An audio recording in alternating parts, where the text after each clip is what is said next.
Hello everyone, general study booster में हम लोग बात करेंगे पॉलिटिक्स की। और आज हम कोशिश यही करेंगे कि हमारे 8 के 8 सब्जेक्ट इसमें कंप्लीट हो जाएं। General study booster Monday, Wednesday और फ्राइडे को इसका एक लेक्चर आता है। 3 से 4 बजे के बीच में आपको ये वीडियो मिल जाती है, तो इसको ज्यादा से ज्यादा शेयर करें, कमेंट करें। इसमें 8 टॉपिक होते हैं और कोशिश यही रहेगी कि जो लेंथ है वो 15 से 18 मिनट या 25 मिनट के अंदर खत्म हो जाए, ताकि आपका कम टाइम में ज्यादा रिवीजन हो सके। चलिए ठीक है, तो हम लोग डिस्कशन करते हैं पॉलिटिक्स में कार्टर एक्ट 1833। ठीक है, तो सबसे पहले इसमें हम लोग देखते हैं क्या है। देखिए, पीपीटी आज हमारी बन नहीं पाई, तो इस वजह से हमें नोट पैड पे ही काम करना पड़ेगा। सबसे पहले जो आपका हिंट आता है, सबसे पहले जो पॉइंट है वो कार्टर एक्ट में इसको लेते हैं। कार्टर एक्ट में governor general of Bengal, governor general of Bengal को हटा के गवर्नर जनरल ऑफ इंडिया बनाया गया। ठीक है, एक पॉइंट इसका ये है। फिर उसको सिविल और मिलिट्री पावर दे दी गई, सिविल और मिलिट्री पावर दे दी गई। 2 पॉइंट इसके ये बने। ठीक है, फिर विलियम बेंटिक,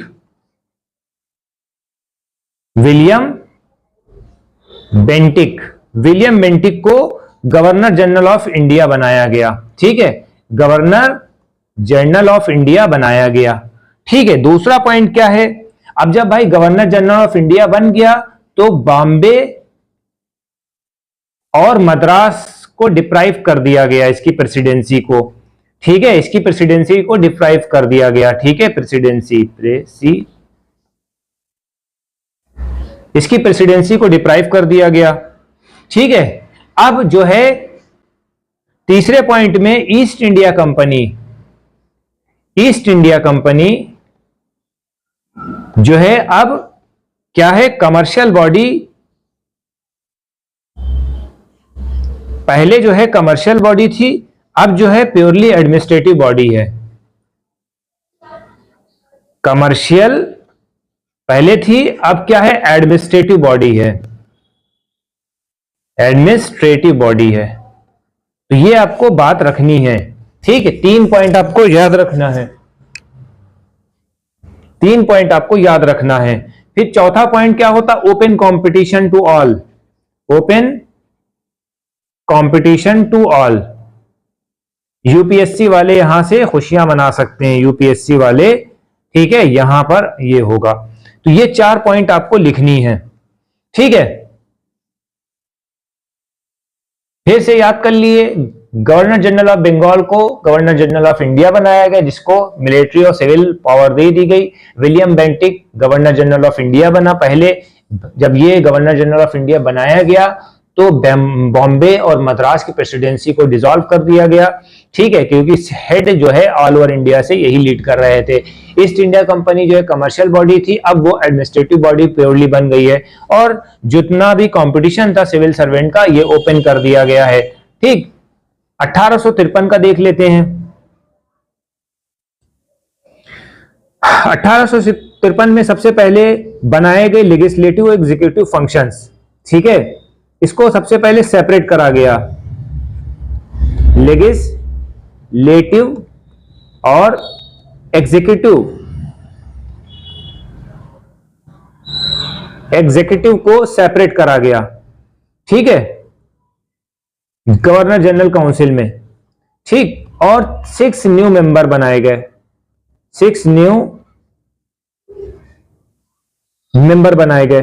ठीक है, तो ये आपको याद रखनी है। इसी को हम क्या कहेंगे, इंडियन सेल्टर काउंसिल बोलेंगे। ठीक है, क्या बोलेंगे, इंडियन लेजिस्लेटिव काउंसिल, यानी इंडियन लेजिस्लेटिव काउंसिल। सबसे पहले इंडियन लेजिस्लेटिव काउंसिल कब बनी, 1853 में। एक पॉइंट आपका ये बन गया। दूसरा पॉइंट बना, कंपटीशन को ओपन कर दिया गया है। ठीक है, कंपटीशन को ओपन कर दिया गया है सिविल सर्वेंट के। ठीक है, और इंडियंस भी अब पार्टिसिपेट करेंगे। ठीक है, ये याद रखिएगा। यूपीएससी वाला 1833 में ओपन करा गया था। ठीक है, बात चली थी कि भैया ठीक है सिलेक्शन प्रोसेस जो होता है इंडियन वो कंपटीशन को ओपन करेंगे। ठीक है, पहले लंदन में हो रहा था, अब यहां पर क्या है इंडिया में होगा। ठीक है, तो ये थोड़ा सा ध्यान में रखिएगा।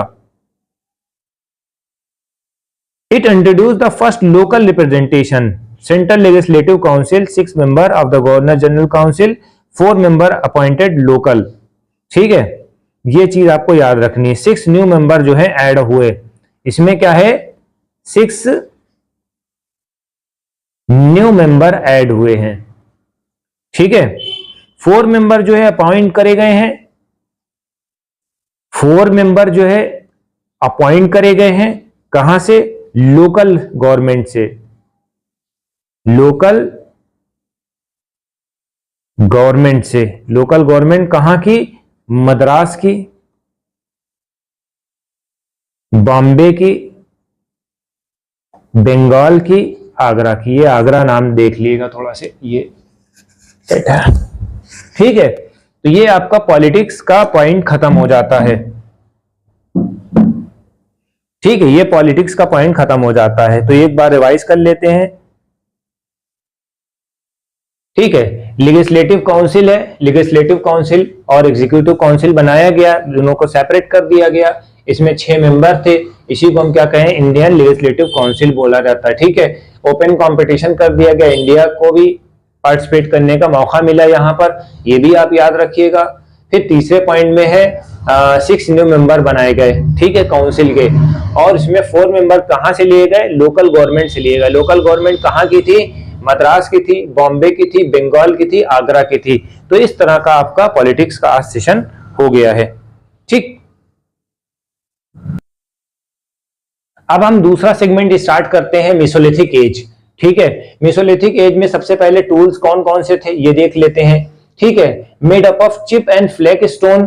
ठीक है, क्या कौन कौन से और टूल थे, ब्लेड था, स्क्रैपर्स था। ठीक है, पॉटरी में अगर हम बात करते हैं, reported from the number of Langhnaj, Langhnaj और चौपानी मंडो। चौपानी मंडो कहां है, यूपी में है, ये याद रखिएगा। ठीक है, ये याद रखिएगा। और जो पॉटरी बनती थी वो किससे बनी होती थी, वो पूरी जो है हैंडमेड बनी होती थी। राइट, फिर जो आर्ट की अगर पेंटिंग हम बात करते हैं तो मिर्जापुर के बारे में आप याद कर लिएगा, मुरहाना पहर। ठीक है, ये याद रखिएगा। फिर सुंदरगढ़ है और संबलपुर उड़ीसा। तो कुछ हम और इसका डिटेल स्टडी कर लेते हैं। ठीक है, इसकी डिटेल स्टडी हम कर लेते हैं इसमें। तो सबसे पहले हम लोग बेसिक हम लोग समझते हैं कि मेसोलिथिक का मतलब क्या होता है। स्टोन एज का जो मिड पॉइंट होता है उसको हम बोलते हैं। ठीक है, mid point of stone age. ठीक है, जो टूल्स हमारे थे, जो हमारे टूल्स थे वो किसके बने हुए थे, फ्लैग स्टोन के बने हुए थे। ठीक है, ब्लेड था। ठीक है, स्क्रैपर्स थे, ये चीज आपको याद रखनी है। दूसरा पॉइंट है पॉटरी कैसे थी, पॉटरी बहुत से नंबर्स में निकाली गई है। लगांज, लगांज कहां है, गुजरात में है, एक पॉइंट इसका याद रखिएगा। ठीक है, नागा अर्जुन कोंडा, नागा अर्जुन कोंडा, नागा अर्जुन कोंडा और चौपानी मंडो, चौपानी मंडो कहां है, यूपी में है, इसको याद रखिएगा। ठीक है, पॉटरी जो है हैंडमेड होती थी, इसको याद रखिएगा। ठीक है, अगर आर्ट की बात करते हैं, मिर्जापुर है, मुरहाना है, ये यूपी का है, हमें यूपी का लेना है, एक पॉइंट आपका ये हो गया। भीमबेटका केव जो है आपको मालूम है। ठीक है, भीमबेटका केव, भीमबेटका केव जो है कहां पर है, भोपाल में है। ठीक है, भीमबेटका केव आदमगढ़, ठीक है, मध्य प्रदेश में। ठीक है, सुंदरगढ़ और संबलपुर उड़ीसा में, सुंदरगढ़, सुंदरगढ़ और संबलपुर ये उड़ीसा में है। यहां पर आर्क पे पेंटिंग मिली है, ये पेंटेड रॉक यानी कि रॉक यानी चट्टाने, गुफाएं हैं। ये गुफाओं के बारे में बात करा, बहुत इंपॉर्टेंट है भीमबेटका। ठीक है, ये मध्य प्रदेश में है, आदमगढ़ है, लाखा जुआर है। ठीक है, सुंदरगढ़, संबलपुर, ये आपको याद करना है, एक पॉइंट आप इसका याद कर लिएगा। ठीक है, ये प्री हिस्टोरिकल है। फर्स्ट रॉक पेंटिंग जो है कहां पर पाई गई? यूपी सोहागी घाट में। सोहागी घाट में फर्स्ट रॉक पेंटिंग पाई गई है। ठीक है, कब? 1867 में, 1607 में। ठीक है, यूपी में, सोहागी घाट यूपी में पाई गई है। तो ये बात आपको लिखनी ही लिखनी है बेटा, वाजिब है। ठीक, रॉक पेंटिंग जो है सबसे पहले कहां पाई गई है? यूपी में सोहागी घाट में पाई गई है। ठीक है, बगोर कहां है? बगोर की भी पेंटिंग है, लार्जेस्ट मिथोलिथिक साइट है बगोर। बगोर जो है मिसोलिथिक साइट है, बगोर के बारे में याद कर लो। ये सब साइट्स हैं, इसको आपको याद करनी ही होगी। ठीक है, तो ये हमारा जो है आपका मिसोलिथिक एज भी कंप्लीट हो गया है। ठीक है, तो मिसोलिथिक एज भी हमारा आई थिंक कंप्लीट हो गया है, जितना हमारा एग्जामिनेशन पॉइंट ऑफ व्यू से आना है। आपको टूल्स के बारे में थोड़ा सा लिखना है, पॉटरी कैसी थी, और जो साइट होती इसको याद कर लिएगा, चाहिए चाहे छोड़ दिए मगर इसको याद कर लिएगा, मिसोलिथिक में साइट की क्या वैल्यू होती है। ठीक, अब जो हमारा तीसरा सेगमेंट है वो है हमारा राष्ट्रकूटाज। राष्ट्रकूटा जो है वो डिसेंडेंट हैं राथिकास के। ठीक है, राष्ट्रकूटा जो है राथिकास के डिसेंडेंट हैं। ठीक है, ये ग्रेट वॉरियर हैं, इनका एडमिनिस्ट्रेशन 200 साल तक चला। ठीक है, ये कब डेट पे आए थे? 10वीं सेंचुरी में आए थे। जो इनका मेन रूलर है दाती दुर्ग है। ठीक है, दाती दुर्ग ने जो अपना कैरियर स्टार्ट करा था विक्रमादित्य की डेथ के बाद। विक्रमादित्य कौन है? ये चालुक्यन रूलर हैं। विक्रमादित्य कौन है? ये चालुक्यन रूलर हैं, चालुक्यन रूलर हैं, राइट। विक्रमादित्य चालुक्यन रूलर हैं। ठीक है, इसके बाद जो है दाती दुर्ग अपनी फाउंडेशन रखते हैं राष्ट्रकूटास की। ठीक है, फिर वो हिरण्य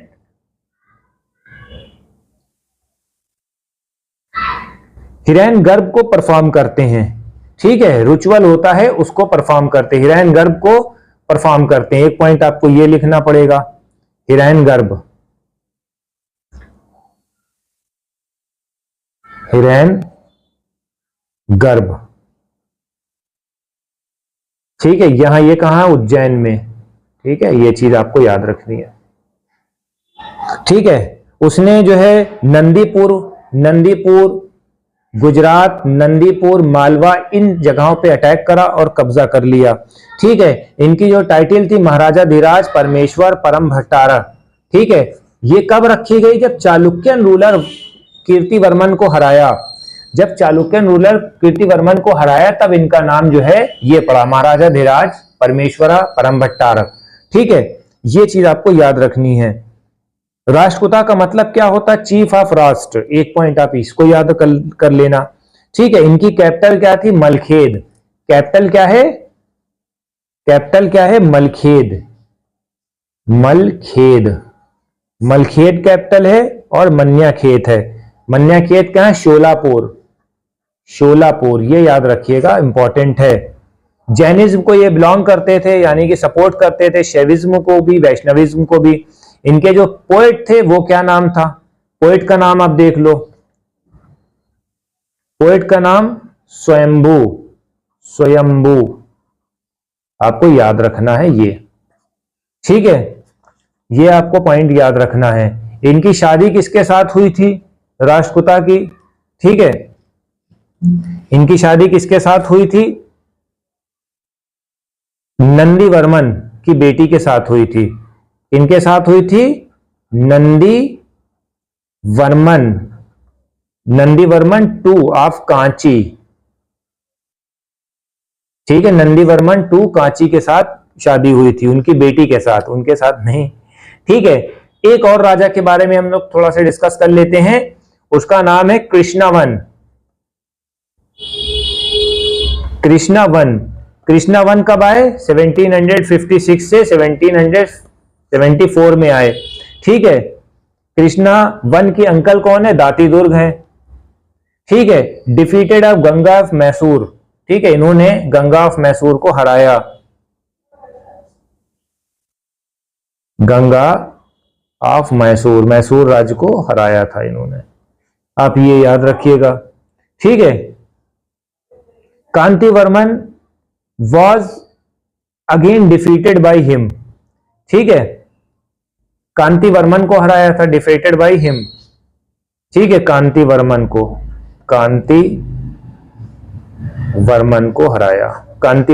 हराया। तो आज के लेक्चर में हमने बस इतना ही पढ़ा, क्योंकि ये बहुत ज्यादा थोड़ा से लार्ज हो रहा था, ठीक है। तो हम लोग राष्ट्रकूटा के बारे में बात करते हैं। राधिका है, ग्रेट वॉरियर्स थे, उन्होंने 200 साल तक हुकूमत करी। और फिर ये कब आए थे? 10th सेंचुरी में आए थे। मेन जो इनका लीडर है दाती दुर्ग, इनके और राजा हैं, उनके बारे में हम बात करेंगे। 733 में आए थे ये, ठीक है, 733 में ये आए थे, ठीक है। इन्होंने विक्रमादित्य की डेथ के बाद जो है इनका फाउंडेशन पड़ी, ठीक है। इन्होंने कौन कौन से एरिया को कैप्चर करा? गुजरात है, ठीक है, नंदीपुर है, महाराष्ट्र, वो मध्य प्रदेश है, ये याद रखिएगा। इनका जो नाम है महाराजाधिराज है, परमेश्वरम परम भट्टारकर है। ये चालुक्य नव व्यातापी को हराने के बाद, यानी कीर्तिवर्मन को हराने के बाद इन्होंने ये उपाधि प्राप्त करी। फिर दूसरा नंबर है कृष्णावन का है, प्रोटोकॉल 756 से 774 है। तो ये हमारी एंशिएंट भी आ गई है, ठीक है। अब हम चौथे पॉइंट पे मूव ऑन करते हैं। अब जो हमारा चौथा टॉपिक है वो वोकैबुलरी है। वोकैबुलरी बहुत इंपॉर्टेंट रोल प्ले करता है। चलिए वोकैबुलरी थोड़ी सी देख लेते हैं। एक्यूमेन का मतलब क्या होता है? चालाक, शार्प, माइंड उसका शार्प होता है, ठीक है। एडामेंट का मतलब यानी हार्ड, जिद्दी, जैसे होता नहीं, एडामेंट है, हीरे जैसा एडामेंट है, सख्त है। She is adamant that she would not attend the party. Adept का मतलब यानी कि वेल स्किल्ड, वेल स्किल्ड का मतलब यानी कि बहुत ज्यादा स्किलफुल, राइट। एडजेसेंट, एडजेसेंट का मतलब यानी बगल में, ठीक है, बगल में। एडजेंट का मतलब क्या होता है? पोस्टपोन करना। एडजेंट का मतलब पोस्टपोन करना, यानी कि ऐसे मान ली बारिश हो रही है, पोस्टपोन हो गया मैच, मैच को लेके जो है जनरली पोस्टपोन होता है, या एग्जाम को लेके होता है, ठीक है। इतना समझ में आया। एडमोनिश का मतलब क्या होता है? रिप्रूव करना, यानी मना करना, ठीक है। अब एड्रॉइट का मतलब क्या होता है? एड्रॉइट का मतलब स्किलफुल, यानी कि बहुत ज्यादा चालाक टाइप का, ठीक है, कनिंग टाइप का। एडोरेबल का मतलब यानी कि प्रशंसनीय, ठीक है। प्रशंसनीय का मतलब क्या होता है? रेस्पेक्टेबल, इज्जत देने वाला, राइट, ये आपको याद रखना है। एडल्ट्रेट, एडल्ट्रेट का मतलब तो आप बचपने से जानते हो, फूड में एडल्ट्रेशन होता है। फूड में एडल्ट्रेशन का मतलब यानी कि मिलावट, मिलावटखोरी, ठीक है।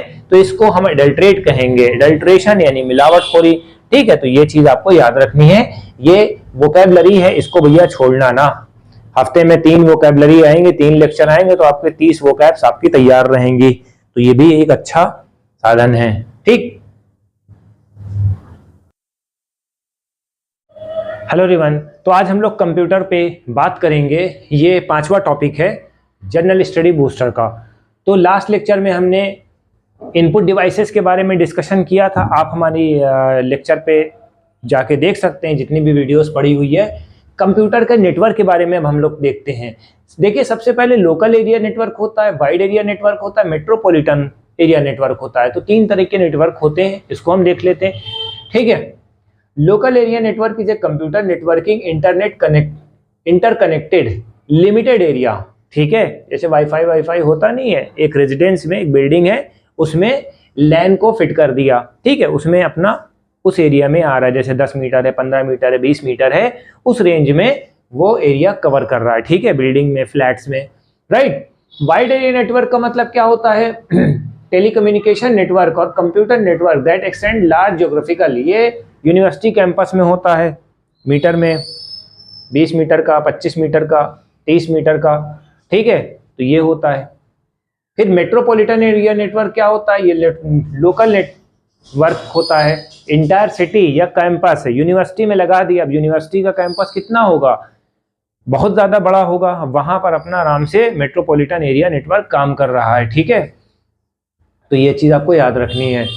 वर्ल्ड वाइड वेब, इसका मतलब क्या होता है? ये www, ठीक है, combination of all resources internet hypertext transfer protocol, HTTP का फुल फॉर्म भी इन्होंने दिया हुआ है, ठीक है।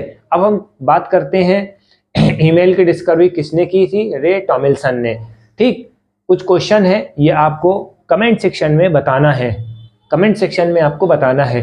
First computer was made by, आपको आंसर करना है।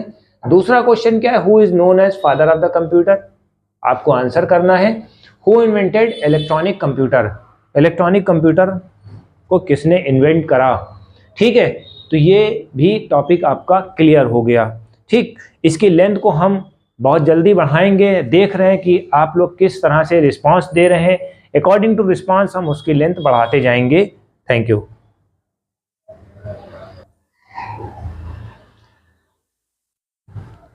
टॉपिक नंबर 6, इसमें हम लोग बात करेंगे मिसलिनियस की। मिसलिनियस में क्वेश्चन आते ही आते हैं, तो मिसलिनियस में हमारा जो टॉपिक चल रहा था वो डेज का था, तो डेज के बारे में हम लोग थोड़ा सा देख लेते हैं कि कौन से डेज हैं, क्या हैं, ये हम लोगों को देखना है। सबसे पहले वर्ल्ड डिफेंस डे, ठीक है, ये कब सेलिब्रेट करा जाता है, 1 मार्च को। ठीक है, इसका जो थीम है we stand together. Zero discrimination day 1 March को। डिस्क्रिमिनेशन का मतलब क्या होता है, भेदभाव करना। ठीक है, इस तरह से। इंटरनेशनल वुमेन डे 8 मार्च को सेलिब्रेट करा जाता है। जो इंपॉर्टेंट है वो आपको मेंशन करना है। जन औषधि दिवस जो है 7 मार्च को सेलिब्रेट करा जाता है। नो स्मोकिंग डे 12 मार्च को। ठीक है, वेंसडे ऑफ मार्च। ठीक है, वेंसडे ऑफ मार्च को भी सेलिब्रेट करा जाता है और 12 मार्च को भी सेलिब्रेट करा जाता है, ये थोड़ा सी कंफ्यूज ना होइएगा। ठीक है, वर्ल्ड स्लीप डे, चलो अच्छा ये भी है, सब लोग सोते हैं, तो इसका मतलब क्या होता है, वर्ल्ड स्लीप डे कब सेलिब्रेट करा जाता है, 14 मार्च को सेलिब्रेट करा जाता है। कंज्यूमर राइट डे 15 मार्च, बहुत इंपॉर्टेंट है भाई। 20 मार्च को स्पैरो डे है। ठीक है, ये डे क्यों सेलिब्रेट करते हैं, एक पर्टिकुलर डे को मानते हैं ताकि उस चीज से, उस दिन से जो है उसको इंटर रिलेट कर सकें और थोड़ा से अवेयरनेस को क्रिएट कर सकें, तो ये चीज आपको ध्यान रखनी है, राइट।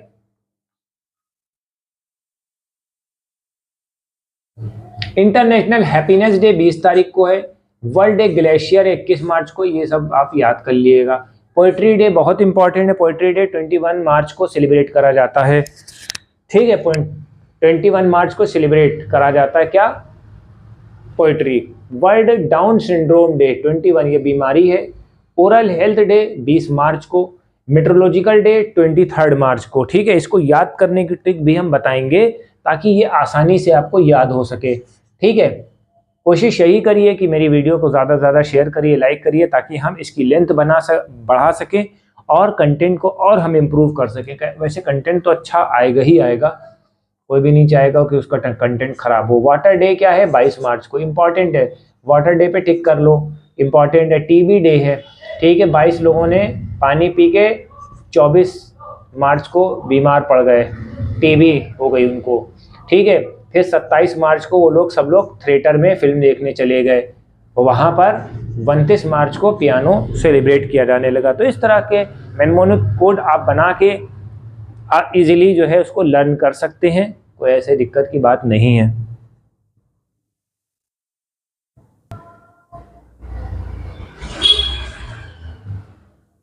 अब हम लोग बात करने वाले हैं इकोनॉमी में। लेंदी हो गया है चैप्टर बहुत ज़्यादा, तो हम मॉडर्न को स्किप करेंगे नेक्स्ट पार्ट के लिए। ठीक है, तो इकोनॉमी में अभी हम लोग का आरबीआई का फंक्शन चल रहा था। आरबीआई के बारे में हम लोग ने बहुत इंफॉर्मेशन हासिल करी है। अब जो है हम लोग बात करेंगे आरबीआई का फंक्शन क्या होता है। सबसे पहले भैया बात नोट को इशू करना है। इसकी जो मोनोपोली है वो सिर्फ आरबीआई के पास है, ये नहीं है कि हर जगह छप रहा है। ठीक है, उसको इलीगल माना जाएगा, राइट। ठीक है, 1 रुपए का जो नोट होता है वो मिनिस्ट्री ऑफ फिनांस डील करता है, ये बात आपको याद रखिएगा। सारे नोट्स आरबीआई, बट 1 रुपए का नोट मिनिस्ट्री ऑफ फिनांस। ठीक, ये याद रखिएगा। Custodian and manager to the government. ठीक है, गवर्नमेंट का मैनेजर होता है, कस्टडियन होता है गवर्नमेंट, उससे इंटर रिलेट करती, बातचीत करती है। बैंकर एंड डेप्ट मैनेजमेंट ऑफ गवर्नमेंट। ठीक है, डेप्ट मैनेजमेंट का मतलब कुछ भी प्रॉब्लम होती है तो वो गवर्नमेंट को सपोर्ट करती है, right. Banker to the bankers, यानी कि ये बैंकर्स का बैंकर है भैया। पैसा कौन देता है, आरबीआई देगा। क्यों देगा, क्योंकि उसने छापा है, वो सेंटर है। ठीक है, जितने कमर्शियल बैंक हैं वो इनसे पैसा लेंगे, उसके बदले में इंटरेस्ट दिया जाएगा। ठीक है। जो कमर्शियल बैंक है उनको इंटरेस्ट मिलेगा किससे? कस्टमर से। ठीक है, ये चीज़ है। तो ये क्या है? बैंकर्स बैंक है, ये याद रखिएगा। ठीक, ये मॉनेटरी पॉलिसी को लीड करता है, ये बात आपको याद रखना पड़ेगा। तो ये सब छोटी छोटी सी चीज़ें हैं। ये आज का लेक्चर हमारा यहाँ पर ख़त्म हो जाता है। एक पॉइंट शायद आई थिंक सो और बचा है। मॉनेटरी पॉलिसी को कंट्रोल करता है, फाइनेंशियल रेगुलेशन है। ठीक है, एफडीआई को लीड करेगा बेटा, ये चीज़ है। ठीक, आरबीआई रिप्रेजेंट करता है member of the IMF, world bank. ठीक है, जो सेंट्रल बैंक होते हैं वो मेंबर होते हैं किसके? वर्ल्ड बैंक के और आईएमएफ के। तो ये बात भी आपको माइंड में रखनी पड़ेगी।